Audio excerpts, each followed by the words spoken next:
నమస్కారం, అప్టేక్ జాబ్స్కి స్వాగతం. ఇండియాలోని జీడిపి పరంగా ఫస్ట్ ప్లేస్లో ఉన్న స్టేట్ ఏంటిది? మహారాష్ట్ర. మహారాష్ట్ర అనగానే మనకి వెంటనే గుర్తొచ్చే ఫస్ట్ సిటీ ఏంటిది? ముంబై. ఆబ్వియస్గా. ఎందుకు? Because Mumbai is the capital of Maharashtra.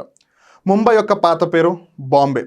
మీరు బాంబేలో ఉన్న వాళ్ళని అడిగినా, ముంబైలో ఉన్న వాళ్ళని అడిగినా, నవీ ముంబైలో ఉన్న వాళ్ళని అడిగినా, ఇన్ఫ్యాక్ట్ ముంబై అనే పేరు చెప్పంగానే అందరికీ వెంటనే గుర్తొచ్చేది ధారావి అనే place. Because it is the largest slum in Asia. Dharavi ఒక్కటే దగ్గర $1 బిలియన్ ఎకానమీని జనరేట్ చేయగలదు. మీరు విన్నది నిజమే. మరి అలాంటప్పుడు ఆ ఏరియాని ఎందుకు డెవలప్ చేయకూడదు అన్న ప్రశ్న ఎప్పటి నుంచో ఉంది. And now the time has come where a company has come forward saying that మేము ధారావిని రీడెవలప్ చేస్తాము, రాదర్ వీ కెన్ సే ధారావిని డెవలప్ చేస్తాము అని. And hence the name comes Dharavi Redevelopment Project, and that is our current affair for today. First and foremost, ఈ Dharavi Redevelopment Project అనేది అసలు వార్తల్లోకి ఎందుకు వచ్చింది? The Bombay High Court seeks the Dharavi Redevelopment Project Authority's reply to public interest litigation for removal of Mahim Nature Park from the Dharavi Redevelopment Project. ఎందుకంట? Because Mahim nature park is a protected forest under Indian forest act 1927. ఇక్కడ మనం 2-3 విషయాలను జాగ్రత్తగా గమనించాలి. ఒకటి, Bombay high court. Bombay high court పేరే చెప్పేస్తుంది బాంబే అని. సో చాలామంది అనుకుంటారు హైకోర్ట్ అంటే స్టేట్కి సంబంధించింది. బట్ ఈ బాంబే హైకోర్ట్ యొక్క జ్యూరిస్డిక్షన్ కొంచెం పెద్దది. బాంబే హైకోర్ట్ యొక్క జ్యూరిస్డిక్షన్ నాట్ ఓన్లీ మహారాష్ట్ర స్టేట్కే కాదు, ఈవెన్ గోవా స్టేట్కి కూడా వస్తుంది. సో విచ్ బేసికలీ మీన్స్ ఒకవేళ గోవా ప్రజలు హైకోర్టుకి వెళ్ళాలంటే వాళ్ళు కూడా బాంబే హైకోర్టుకే రావాలి. అలానే దాద్రా అండ్ నగర్ హవేలీ, అలానే దామన్ అండ్ దియు, ఈ 2 కేంద్రపాలిత ప్రాంతాలు, యూనియన్ టెరిటరీస్ ఏవైతే ఉన్నాయో వీళ్ళు కూడా ఒకవేళ హైకోర్టుకి రావాలంటే వాళ్ళు కూడా బాంబే హైకోర్టుకి రావాలి. అలానే ఇండియాలో ఉన్న అన్ని హైకోర్ట్స్లో ఎక్కువ కాలం పనిచేసే వన్ ఆఫ్ ద హైకోర్ట్స్లో బాంబే హైకోర్టు కూడా ఒకటి. అలానే ఇక్కడ మీరు గమనించినట్టయితే పబ్లిక్ ఇంట్రెస్ట్ లిటిగేషన్ అంటే ఒకవేళ ఏదైనా అంశానికి సంబంధించి ఎవరైనా కంప్లైంట్ చేస్తే దాన్ని ఆధారంగా చేసుకుని కేసును ఫార్వర్డ్కి తీసుకెళ్లేది, ఇన్వెస్టిగేషన్ ఫార్వర్డ్కి తీసుకెళ్లేదే ఈ పబ్లిక్ ఇంట్రెస్ట్ లిటిగేషన్. సో ఇక్కడ వాళ్ళు ఏమంటున్నారు, బాంబే హైకోర్ట్ ఈ ధారావి రీడెవలప్మెంట్ ప్రాజెక్ట్ ఏ సంస్థ అయితే చేపడుతుందో దానిని అడుగుతున్నారు ఒక క్వశ్చన్. ఏమని అని అంటే బేసిక్గా ఒకళ్ళు పిల్ వేశారు. ఆ పిల్ల వాళ్ళు ఏమని చెప్పారు, ఈ మాహిమ్ నేచర్ పార్క్ ఏదైతే ఉందో మీరు ఆ రీడెవలప్మెంట్ ప్రాజెక్ట్లో దాన్ని కూడా భాగం చేశారో దాన్ని తీసేయండి అని, దానికి సంబంధించి మీరేం చెప్తారు అని బాంబే హైకోర్టు ఆ కంపెనీని అడుగుతుంది. అసలు ఇంతకీ ఈ అంశం ఎందుకు వచ్చింది అంటే మాహిమ్ నేచర్ పార్క్ అనేది ప్రొటెక్టెడ్ ఫారెస్ట్ కాబట్టి. ఇప్పుడు మీకు వచ్చే డౌట్ ఏంటిది, ప్రొటెక్టెడ్ ఫారెస్ట్ అంటే ఏంటి అని? Nothing to worry. ఈ ఇండియన్ ఫారెస్ట్ యాక్ట్ 1927 ఏదైతే ఉందో ఇందులో సెక్షన్ 29 ఏమని చెప్తుంది అంటే protected forest is nothing but a reserved forest where the property rights are with the government. So దీనికి సంబంధించి ఏ ప్రైవేట్ సంస్థ కూడా దానికి సంబంధించి హక్కులు లేవు.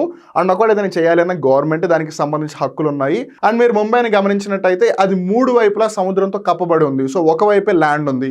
ఇలాంటి సినారియోస్లో ఉన్న కొన్ని జియోగ్రఫికల్గా దిసెంట్ ఎన్వైర్మెంటల్ ఏరియాస్ ఏవైతే ఉన్నాయో ఇంపార్టెంట్, దాన్ని కూడా మీరు నాశనం చేసే అవకాశం ఉంది. కాబట్టి దానిని డెవలప్మెంట్ ప్రాజెక్ట్ నుంచి తప్పించండి అని చెప్పి పిల్లు వేశారు. దానికి సంబంధించి మీరు ఏమంటారు అని ఆ సంస్థను అడిగింది. ఇంతకీ ఆ సంస్థ అంటే మనం కొద్దిసేపట్లో తెలుసుకుందాం. And now comes the question, అసలు ఈ ధారావి రీడెవలప్మెంట్ ప్రాజెక్ట్ అంటే ఏంటి? ఇంతకీ ఎవరు ఈ డెవలప్మెంట్ ప్రాజెక్ట్ని చేపడుతున్నారు అవన్నీ తెలుసుకోవడానికి ప్రయత్నిద్దాం. Dharavi Redevelopment Project is the makeover of Mumbai's slum cluster, which is Dharavi. In fact, ఇది ముంబై స్లమ్ క్లస్టరే కాదు, ఏషియాలోనే ద లార్జెస్ట్ స్లమ్. దీన్ని మేకోవర్ చేస్తారు, అంటే దాని యొక్క రూపం మొత్తం మార్చడానికి ప్రయత్నిస్తారు. And hence the name Dharavi redevelopment project. The project was initially mooted in 2004 but never got of the ground due to various reasons. So వీళ్ళు ఈ స్లమ్ ఏదైతే ఉందో దీనిని మార్చాలి, దీనికి మేకోవర్ ఇవ్వాలి అని 2004 సంవత్సరంలో అనుకున్నారు. బట్ వివిధ కారణాల వల్ల అది ఇప్పటివరకు చోటు చేసుకోలేదు. But right now a company has come forward. Recently the Adani group won the bid for this project. So ఇప్పుడు మనకు తెలుస్తుంది ఏంటిది, బాంబే హైకోర్టు ఏ కంపెనీని అడిగినట్టు ఇప్పుడు ఈ సమాధానం చెప్పండి అని అడానీ గ్రూప్ని. ఎందుకు? వాళ్ళే బిడ్ గెలిచారు కాబట్టి. బిడ్ ఎందుకు గెలిచారు? ఈ ధారావి ఏరియా ఏదైతే ఉందో దాని యొక్క రీడెవలప్మెంట్ ప్రాజెక్ట్ని వాళ్ళే చేస్తాము అని చెప్పారు కాబట్టి. It entails resettling 68,000 people including slum dwellers and those with commercial establishments. So బేసిక్గా ఎవరైతే ధారావిలో ఉంటున్నారో అది ఇల్లు అవ్వచ్చు, at the same time commercial establishments అవ్వచ్చు, వాటన్నిటిని కూడా మేము రీసెటిల్ చేస్తాము. రీసెటిల్ అంటే ఏంటి? ఒక ప్లేస్ నుంచి తీసుకెళ్ళి ఇంకో ప్లేస్లో పెట్టడం. The rehabilitation construction cost is estimated at 23,000 crores. So ఈ మొత్తం ధారావి రీడెవలప్మెంట్ ప్రాజెక్ట్ ఏదైతే ఉందో దానికి అయ్యే ఖర్చు ఎంత అంచనా వేస్తున్నారు అంటే 23,000 కోట్లు. ఈ ధారావి రీడెవలప్మెంట్ ప్రాజెక్ట్ కోసం a special purpose vehicle is to be formed with Adani as the lead partner. ఇప్పుడు మీరు అనొచ్చు స్పెషల్ పర్పస్ వెహికల్ అంటే అదేమన్నా ఈ బైక్ ఈ కార్ లాంటి వెహికల్ అని. అలాంటిది కాదు. స్పెషల్ పర్పస్ వెహికల్ అంటే ఏదైనా ఒక కార్యక్రమానికి లేదా ఒక అంశానికి సంబంధించి స్పెషల్గా దానికోసమే తయారు చేయబడ్డ ఒక వ్యవస్థను కూడా అయి ఉండొచ్చు. ఉదాహరణకి ఇప్పుడు మన భారతదేశంలో ఒకప్పుడు పంచాయతీలు అనేవి లేవు. సో ఇప్పుడు పంచాయతీలను క్రియేట్ చేయడానికి ఒక వ్యవస్థను లేదా ఒక సంస్థను క్రియేట్ చేశారనుకోండి, దాన్ని స్పెషల్ పర్పస్ వెహికల్ అంటారు. ఎందుకంటే అప్పటి వరకు అది ఆ పర్పస్ లేదు కదా. సో ఇప్పుడు పర్పస్ని ఫస్ట్ టైం అనుకున్నారు and hence it become special. So అలా ఇప్పటివరకు చేంజ్ ఏదైనా చేస్తున్నప్పుడు దానిని చేపట్టడానికి కూడా సంస్థను క్రియేట్ చేస్తే వాటిని స్పెషల్ పర్పస్ వెహికల్స్ అంటారు. అంతేగాని అది ఈ బైకో ఈ కారో కాదు, జాగ్రత్తగా గుర్తుపెట్టుకోండి. సో ఈ ధారావి రీడెవలప్మెంట్ ప్రాజెక్ట్ కూడా ఒక స్పెషల్ పర్పస్ వెహికల్ని క్రియేట్ చేస్తారు అండ్ దట్టు దాంట్లో అడానీ లీడ్ పార్ట్నర్గా ఉంటుంది. Adani will hold 80% equity in the SPV while the state government will hold 20%. So ఈ 23,000 కోట్ల ప్రాజెక్ట్ మొత్తం ఏదైతే ఉందో దాంట్లో ఎక్కువ శాతం వాటా ఎవరి దగ్గర ఉంటుంది? అడానీ కంపెనీ దగ్గర ఉంటుంది. ఆ మిగిలిన 20% ఎవరి దగ్గర ఉంటుంది? మహారాష్ట్ర రాష్ట్ర ప్రభుత్వం దగ్గర ఉంటుంది. The SPV will construct free housing for eligible slum residents. ఎవరైతే ధారావిలో ఉంటున్నారో, ఎవరైతే క్రైటీరియాస్ని ఫుల్ఫిల్ చేస్తారో వాళ్ళకి ఫ్రీగా ఇల్లు కట్టిస్తారు with amenities and infrastructure such as water and power supply, sewage disposal and piped gas etcetera. Even ఈ రోజులకి మనలో భారతదేశంలో చాలామంది గ్యాస్ సిలిండర్స్ని వాడుతున్నారు. గ్యాస్ సిలిండర్స్ అంటే గుర్తుకొచ్చింది, ఈవెన్ ఇప్పటికీ కూడా కొంతమంది కట్టె పొయ్యిలను యూజ్ చేస్తున్నారు. ప్రధానమంత్రి ఉజ్వల యోజన ఏదైతే ఉందో దాని ఆధారంగా ఇప్పటికీ చాలామంది ఇళ్లలో గ్యాస్ సిలిండర్స్ వచ్చాయి.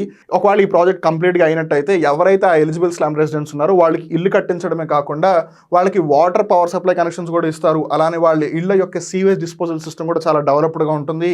అలానే వాళ్ళకి గ్యాస్ పైప్ ద్వారా వస్తుంది, నాట్ బై సిలిండర్స్. సో ఇప్పుడు వచ్చే డౌట్ ఏంటంటే అసలు ధారావి ఎందుకు? Let's talk about that. Dharavi is the biggest slum cluster of Asia. మనం ఇందాకే తెలుసుకున్నాం, it is the biggest slum in Asia that lies on prime property right in the middle of Mumbai. Mumbai యొక్క heart ఏదైతే ఉందో ఆ హార్ట్లో ఈ స్లమ్ ఉంది. ఆబ్వియస్లీ మనం ఇందాకే అనుకున్నట్టుగా ముంబైకి 3 వైపుల సముద్రం ఉంది.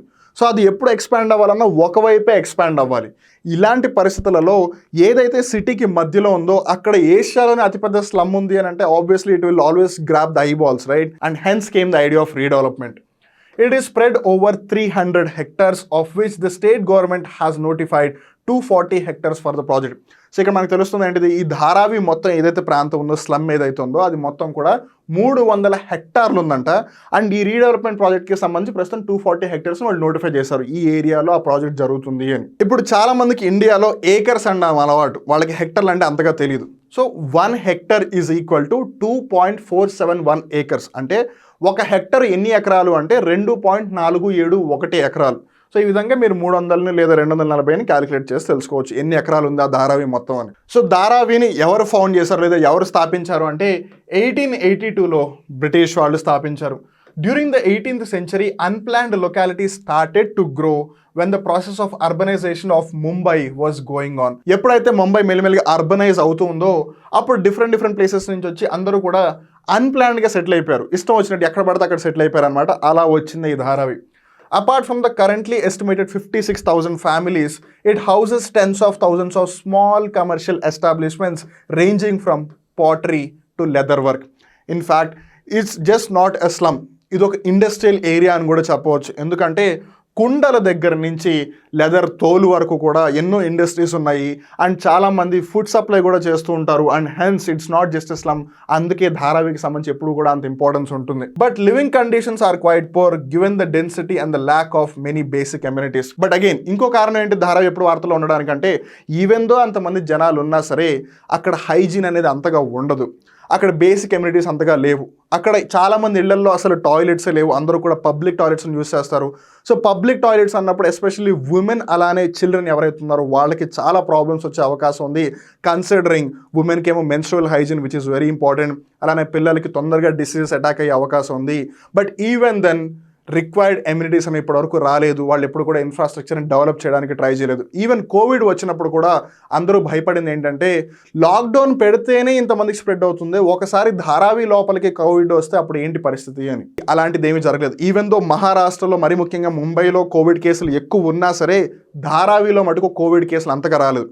మేబీ దానికి ఇంకో రీజన్ కూడా ఏంటంటే అండర్ రిపోర్టింగ్ అయి ఉండొచ్చు, అంటే కోవిడ్ వచ్చినా సరే రిపోర్ట్ చేసి ఉండకపోవచ్చు. But even then on paper ధారావిలో అంతగా కోవిడ్ కేసులు రాలేదు. We need to appreciate them for that. But whatever be the reason, still Dharavi needs to develop for sure. And hence ఈ రీడెవలప్మెంట్ ప్రాజెక్ట్ అనేది ఖచ్చితంగా జరిగి తీరాలి. మేము స్లమ్లోనే ఉన్నాం, మేము సుఖంగా హాయిగా ఆరోగ్యంగా ఆనందంగా ఉంటున్నాము అని ఆ స్లమ్లో ఉన్నవాళ్ళు చెప్పినా యాజ్ అ హ్యూమన్ బీయింగ్ మన బేసిక్ ఎమ్యూనిటీస్ ఏంటో మనకు తెలుసు. ధారావిలో ఉన్న వాళ్ళకి వాళ్ళ ఇళ్లల్లోనే ఒక వాష్రూమ్, ఒక టాయిలెట్ కూడా లేదు అంటే, అండ్ వాళ్ళు ఆరోగ్యంగా ఎట్లా ఉంటున్నారు, బికాజ్ వాళ్ళు పబ్లిక్ టాయిలెట్స్కి వెళ్తున్నారు. పబ్లిక్ టాయిలెట్స్కి వెళ్తే అగైన్ హెల్త్ పాడయ్యే అవకాశం ఉంది. అండ్ అలానే అక్కడ ఎడ్యుకేషన్కి సంబంధించి పరిస్థితి ఏ విధంగా ఉంది, ఎంతమందికి స్కిల్స్ ఉన్నాయి. అఫ్ కోర్స్ ఈవెన్ దో వాళ్ళు కుండల నుంచి లెదర్ వరకు చాలానే ఇండస్ట్రీస్ని రన్ చేస్తానన్న సంగతి మనకి తెలిసినా సరే, మనం ఇంకా ఫుల్ మెంబర్ పాపులేషన్ ఏదైతే ఉందో ధారావిలో దాన్ని ఇంకా ప్రాపర్గా అనలైజ్ చేయలేదు. సో ఇన్ డిఫరెంట్ రీజన్స్ ధారావిని ఎంతైనా సరే మనం అడ్రస్ చేయాల్సిన అవసరం ఉంది. అందుకని ఈ డెవలప్మెంట్ ప్రాజెక్ట్ కూడా చేపట్టాల్సిన అవసరం ఉంది. We really hope first and foremost ఎవరైతే ఆల్రెడీ అక్కడ ఉంటున్నారో వాళ్ళకి ఏ విధమైన సమస్యలు రాకుండా వాళ్ళని రీసెటిల్ చేయాలి అని, అట్ ద సేమ్ టైం వాళ్ళు ఏదైతే టైం లోపల ఈ ప్రాజెక్ట్ని ఫినిష్ చేయాలి అనుకుంటున్నారో ఆ టైం లోపలే ప్రాజెక్ట్ని ఫినిష్ చేయాలని, అల్టిమేట్గా ఫ్యూచర్లో ధారావి అంటేనే ఏషియాలోనే అతిపెద్ద స్లమ్ కాదు, ధారావి అంటేనే one of the economic system అని చెప్పే విధంగా ఉండాలి అని కోరుకుందాం. ఇక్కడితో వాళ్ళ కరెంట్ అఫేర్ ఎపిసోడ్ ముగుస్తుంది. మళ్ళీ ఇంకో రోజు ఇంకో కొత్త కరెంట్ అఫేర్ ఎపిసోడ్లో కలుద్దాం. అప్పటి వరకు చూస్తూనే ఉండండి అప్టేక్ జాబ్స్. మిమ్మల్ని మీరు అప్డేట్ చేసుకుంటూ ఉండండి. నేను మీ వివేక్, సైనింగ్ ఆఫ్.